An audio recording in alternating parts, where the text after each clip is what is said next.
የሚመቸኝ ሳይት መስቀል ፍሎር ያለው አልቲማ ሪል ስቴት የሚገነባው ሳይት ነው። ለምን ካላችሁ ሚክስድ አፓርትመንት ነው። G+20 ነው። እስከ 5ኛ ፎቅ ድረስ ለሱቅና ለቢሮ የተዘጋጀ ነው። ከዛ በኋላ ያሉት ደግሞ ለመኖሪያ ቤት ነው እና ሰፈሩ መስቀል ፍሎር ነው። አስፋልት ዳር ነው። ኤቭሪቲንግ የምትፈልጉት ነገር በቃ ዱንያ ሙሉ ነች። በቃ እዚህ ሰፈር ላይ ቤት ከገዛችሁ ማለት ነው። ወጥ ይመቻችሁ።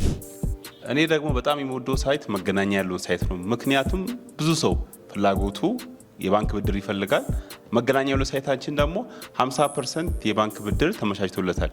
ከደንበኛ የሚጠበቀው 50%ን ከፍሎ ቀሪውን ደግሞ 50% እስከ 5 ዓመት ድረስ ካለ ወለድ እየከፈለ ማጠናቀቅ ይችላል። ይህንን ሳይት በሁለት ነገራቶች ይወዳሉ። አንደኛው ምቹ አከፋፈል ስላለው፣ ሁለተኛው ደግሞ ያለበት ቦታ፣ ሶስተኛው ደግሞ አሁን አጠቃላይ ሙሉ በሙሉ ግንባታው በመጠናቀቅ ላይ ስለሚገኝ የኔ ትልቁ ምርጫ መገናኛ ያለው ሳይት ነው።